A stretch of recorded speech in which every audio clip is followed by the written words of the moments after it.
Halo Sobat Ilmu Giziku, kembali lagi bersama channel Ilmu Giziku dalam sesi Baso, bahas soal.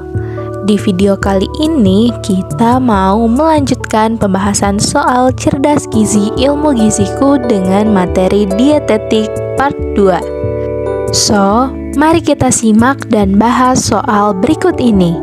Jangan lupa klik like, subscribe, dan nyalakan notif loncengnya. Baik, soal nomor 1. Makanan semi padat yang mempunyai tekstur lebih halus dari makanan lunak termasuk dalam makanan A. NGT, B. Lunak, C. Biasa, D. Sari, atau E. Cair. Jawabannya adalah D. Saring.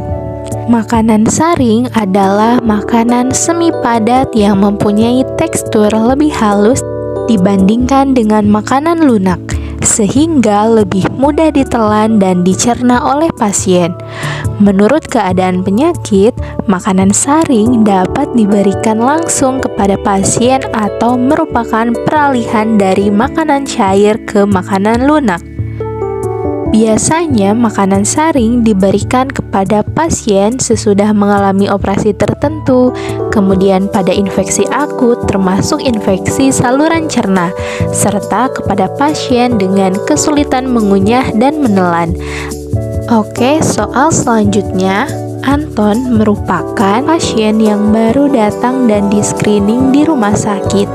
Dapat diketahui bahwa pasien mengalami kenaikan suhu yaitu 38 derajat Celcius.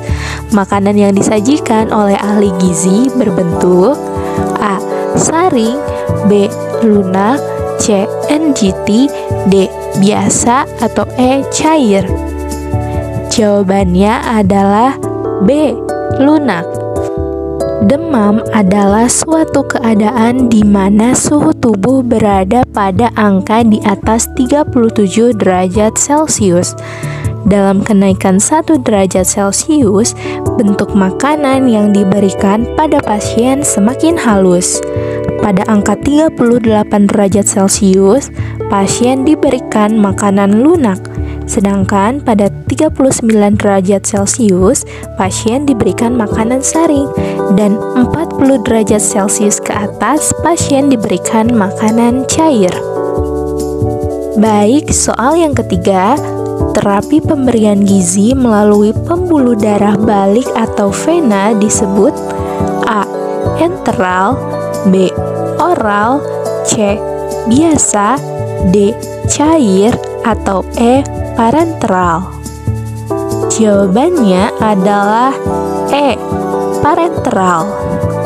Parenteral adalah metode pemberian zat gizi, obat, atau cairan melalui pembuluh darah. Metode ini seringkali dilakukan pada pasien yang mengalami gangguan fungsi pencernaan seperti malabsorpsi atau pasien yang baru menjalani operasi saluran cerna. Oke, soal nomor 4. Terapi pemberian gizi dengan menggunakan selang khusus disebut A. Oral, B. Parenteral, C. Biasa, D.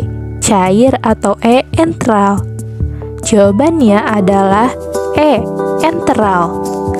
Nutrisi enteral merupakan terapi pemberian zat gizi lewat saluran cerna dengan menggunakan selang khusus atau bisa disebut dengan feeding tube. Cara pemberiannya bisa melalui jalur hidung lambung atau nasogastric tube atau hidung usus yang bisa disebut dengan nasoduodenal tube atau nasojejunal route. Nomor selanjutnya yaitu berikut ini yang merupakan syarat diet rendah garam 1 yaitu A. 400-500 mg natrium, B. 200-400 mg natrium, C. 600-800 mg natrium, D. 300-400 mg natrium, atau E. 1000-1200 mg natrium. Jawabannya adalah B. 200-400 mg natrium.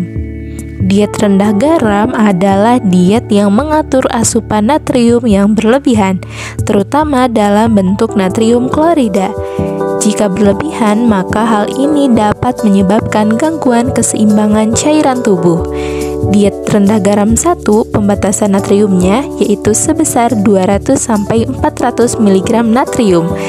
Dalam pemasakan tidak ditambahi garam. Bahan makanan tinggi natrium dihindarkan.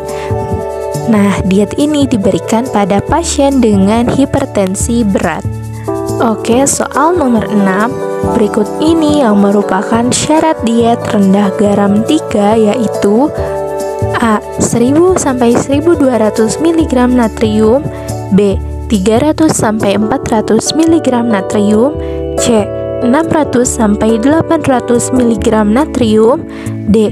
200-400 mg natrium, atau E. 400-500 mg natrium. Jawabannya adalah A. 1000-1200 mg natrium. Diet rendah garam 3 ini diberikan pada pasien hipertensi ringan dengan pemberian natrium sebesar 1-1,2 gram natrium.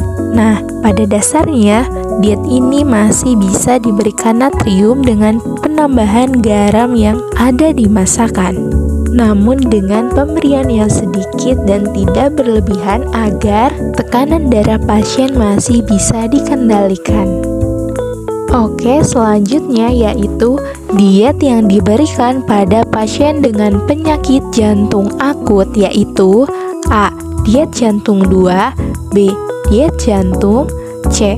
Diet jantung 4, D. Diet jantung 1, atau E. Diet jantung 3. Jawabannya adalah D. Dengan pemberian diet jantung 1. Diet jantung 1 diberikan kepada pasien penyakit jantung akut seperti myocard infarct atau dekompensasio cordis berat.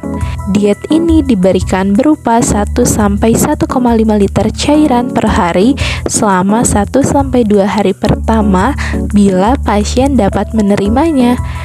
Tujuan diet ini adalah untuk mencegah atau menghilangkan penimbunan garam atau air serta menurunkan asupan kolesterol dalam darah. Nomor selanjutnya yaitu seseorang dikatakan diabetes jika A. Kadar glukosa dalam darah mencapai 100 mg per desiliter, B. HbA1c lebih dari 6,5%, C. Kadar HbA1c 5%, D. Glukosa plasma kurang dari 200, E. Glukosa plasma kurang dari 500. Jawabannya adalah B. Kadar HbA1c yang lebih dari 6,5%. Pemeriksaan HbA1c umumnya dilakukan untuk mendiagnosis dan mengontrol diabetes mellitus. Berbeda dari tes gula darah biasa, pemeriksaan ini tidak terpengaruh oleh perubahan kadar gula sementara, sehingga pasien tidak diharuskan berpuasa sebelum melakukannya. Baik, soal selanjutnya yaitu berikut ini merupakan bahan pangan yang perlu dihindari pada penyakit gout arthritis, yaitu A. Singkong, daun katuk, dan mayonnaise, B. Susu dan olahannya, C. Daging, tahu, dan tempe, D. Otak hati dan sarden, E. Unggas, udang, dan daun singkong. Jawabannya adalah D. Otak, hati, dan sarden. Gout arthritis terjadi ketika kristal urat menumpuk di sendi. Kondisi ini menyebabkan peradangan dan rasa sakit yang hebat dari serangan asam urat tersebut. Penderita gout arthritis harus membatasi makanan yang tinggi purin, contohnya seperti otak, hati, dan makanan laut. Soal terakhir adalah menstabilkan status metabolik tubuh dan kondisi klinik anak merupakan tata laksana gizi buruk pada fase A. Istirahat, B. Rehabilitasi, C. Stabilisasi, D. Transisi, atau E. Stabilitas. Jawabannya adalah C. Stabilisasi. Fase stabilisasi adalah fase awal yang dilakukan pada 1-2 hari pertama. Pasien gizi buruk pada fase ini masih sangat lemah sehingga pemberian makanan harus segera diberikan agar energi dan protein cukup untuk memenuhi metabolisme basal. Nah, begitulah teman-teman pembahasan soal dietetik part 2 dalam sesi baso. Bahas soal, sampai jumpa di bahas soal berikutnya ya. Tetap jaga kesehatan dengan pola hidup gizi seimbang, karena kesehatan itu mulai dari gizi. Saya Salsabila Alfionita dari Ilmu Giziku. Sampai jumpa.